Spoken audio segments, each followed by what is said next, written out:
성북에서 찾는 즐거움. 성북은 즐거워 시간입니다.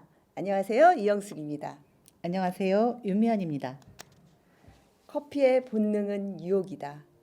진한 향기는 와인보다 달콤하고 악맛처럼 검고 지역처럼 뜨거우며 부드러운 맛은 키스보다 황홀하다. 천사와 같이 순수하고 사랑처럼 달콤하다. 프랑스 외교관 샤를 모리스 드 탈레링이 한 커피에 대한 멋진 정의죠. 이영숙 씨, 커피 좋아하세요? 네, 모닝커피로 정신을 가다듬고 아침을 준비하고 있어요. 저도 커피의 향을 음미하면서 하루를 시작해요. 커피는 고소한 맛, 산미가 있는 맛, 부드러운 맛, 그리고 진한 맛 등 커피 맛이 다양한데요. 미연 씨는 어떤 맛을 좋아하세요? 저는 고소한 맛을 더 선호해요. 영숙 씨는 어떤 맛을 좋아하세요? 전 산미가 느껴진 맛을 좋아해요. 커피의 맛을 표현하는데 산미라는 말을 종종 듣곤 하는데 신맛이라고 해도 괜찮을 텐데 산미라고 굳이 표현하는데 이유가 따로 있을까요? 네, 저도 사실 궁금해서 커피 산미에 대해 인터넷 검색으로 찾아봤습니다. 커피의 산미를 나타내는 산은 유기산과 클로로게산으로 나뉘는데요. 특히 유기산은 커피 열매에서 나는 천연의 산을 의미하는 것으로 사과산, 구연산, 타르타르산, 아세트산 등이 대표적인 커피의 유기산입니다. 각각은 사과, 자몽, 라임, 포도 등의 신맛과 비슷한 맛을 내는데요. 과일에서 나는 천년의 맛이기에 어떤 기후에서 어떻게 커피를 재배하느냐에 따라서 유기산의 맛이 더 강하게 날 수도 있고 적게 날 수도 있습니다. 커피 또한 과일이기 때문에 과일 특유의 향과 맛을 내게 되는데요. 품종에 맞는 기후 및 재배 방법에 따라 커피의 산미에 영향을 줍니다. 커피콩을 가공하는 과정에서도 산미를 살릴 수도 또는 죽일 수도 있습니다. 원두의 품질이 좋은 것으로 제대로 된 가공 과정을 거친 커피콩을 선택해야 좋은 산미를 느낄 수 있습니다. 두 번째로 커피의 산미에 영향을 미치는 것이 로스팅인데요. 로스팅 과정에서 커피의 산미를 새롭게 만들 수는 없지만 산미의 풍미를 강화할 수도 제거할 수도 있습니다. 온도와 로스팅하는 시간이 영향을 미치는데요. 상대적으로 낮은 온도 180에서 210도에서 로스팅을 하는 라이트 로스팅이 산미를 더 강하게 만듭니다. 마지막으로 커피를 추출하는 브루잉 과정도 산미에 영향을 주는데요. 일반적으로 콜드 브루잉 방법이 산미를 더 풍부하게 합니다. 커피를 추출하는 시간이 짧을수록 커피의 산미가 더 강하게 느껴지기도 합니다. 저도 산미를 즐기고 싶었지만 생각보다 산미가 입에 안 맞더라고요. 커피 산미에 대한 내용을 듣다 보니 내가 경험한 산미가 제대로 된 산미가 아닐 수도 있겠다는 생각이 드네요. 좋은 콩과 적절한 로스팅 그리고 추출을 통한 맛깔난 산미를 경험해 보고 싶어요. 품질 좋은 커피콩으로 제대로 된 로스팅을 한 커피 전문점에서 커피 산미가 나는 과정을 이해하면서 맛을 음미하면 산미 나는 커피로 행복한 시간을 만들 수 있겠죠.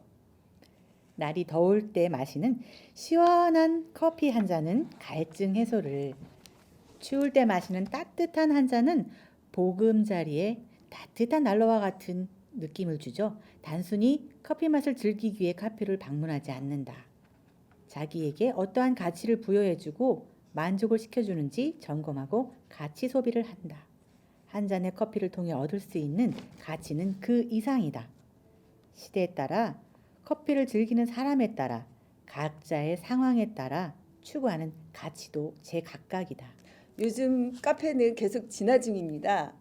책을 보면서 도서관처럼 즐길 수 있고 책도 구매할 수 있는 북카페. 카페에서 꽃 구경과 꽃향기에 흠뻑 빠질 수 있는 플라워 카페.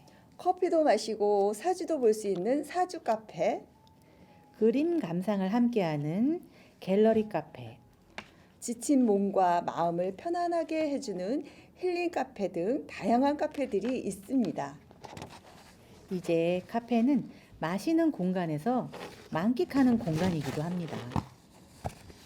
카페에서 공부를 하기 위해 오는 사람, 커피를 마시기 위해 오는 사람, 누군가를 만나기 위해 준비하는 사람, 회의, 미팅 등 비즈니스를 위해 오는 사람, 데이트를 하는 사람 등 카페를 오는 목적도 다양합니다. 일상생활에서 카페 가는 일은 자연스러운 풍경이 되었습니다. 어느 지역을 가도 편의점만큼 흔히 볼 수 있는 게 카페죠. 카페 시장이 이렇게 많은데도 새로운 카페가 계속 생긴다는 건 사람들의 취향이 변하고 있다는 증거입니다. 편안하고 기분 좋은 시간이 흐르는 카페 안, 자신을 표현하는 컨셉을 내걸고 하나하나 진심으로 만들어 나가는 기쁨을 느끼면서 손님들과 공유하며 소중한 한때를 보내고 계시는 1년인에 창업한 동네 카페 사장님과 인터뷰를 마련했습니다. 삼선동 성북천을 배경 삼아 고객들을 편안하고 기분 좋은 소중한 시간으로 만들어주는 최근 1년 이내 개업한 신생 카페를 찾아왔습니다. 간단한 자기소개 좀 부탁드릴게요.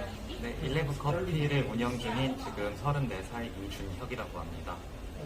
네, 카페 운영하신 지는 얼마나 되셨어요? 네, 지금 7개월 차에 접어들었습니다. 어떤 계기로 운영자가 되셨어요? 저는 군 전역 후에 계속 커피와 관련된 일만 하면서 다른 일도 중간에 잠깐은 했었지만 네, 계속 이쪽에 관련된 일을 하면서 자연스럽게 카페 창업을 하게 됐습니다.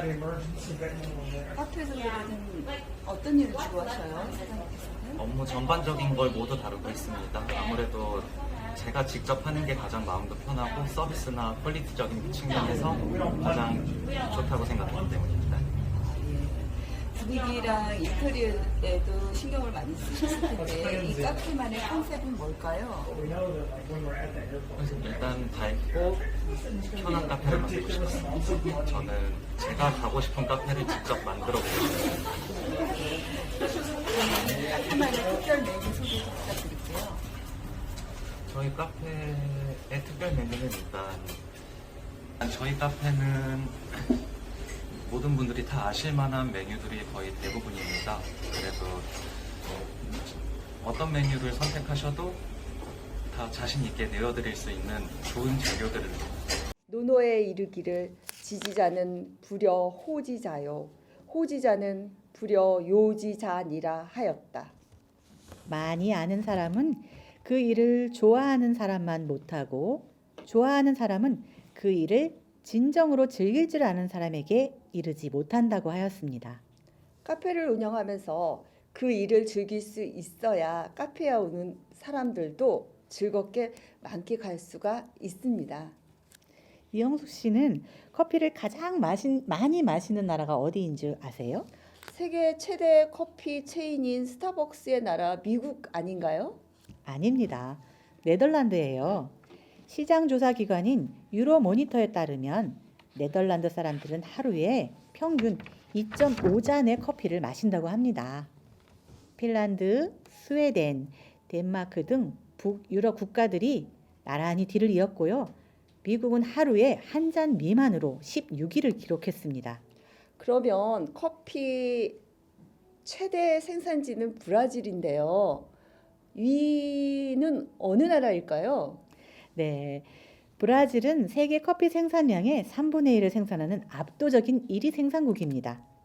그 다음 흔히 듣는 이름이 콜롬비아, 에티오피아인데 의외로 2위 생산국은 다름 아닌 베트남입니다. 3위 콜롬비아, 4위 인도네시아, 5위가 에티오피아입니다. 이들 5개 나라가 세계 커피 생산량의 70%를 차지하고 있습니다. 세계 어디서나 사랑받는 커피는 우리의 영혼을 따뜻하게 데워주고 사람과 사람을 연결해준다. 한 잔의 커피를 마시기 위해서는 여러 가지 준비 절차를 거쳐야 하고 커피를 잔에 따른 뒤에도 10여 초를 더 기다려야 한다. 이러한 점에서 커피는 아무런 생각 없이 마실 수 있는 음료들과 구분된다. 커피는 주의와 시간을 필요로 하는 음료이다. 대부분의 사람들은 이 시간을 함께 나누는 것 또한 사랑합니다. 아침 식사 시간에, 베두인의 텐트 속에서, 사무실의 복도에서, 카페에서 커피는 만남과 대화를 제공한다. 커피는 메신저이다. 창의 ABC북 커피 중에서. 오늘 저희가 사람들과의 관계에서 메신저 역할을 하는 커피의 세계에 대해서 이야기를 나눴습니다. 여러분, 영혼을 따뜻하게 해주는 커피 한 잔 마시면서 행복한 하루 보내십시오. 감사합니다. 감사합니다.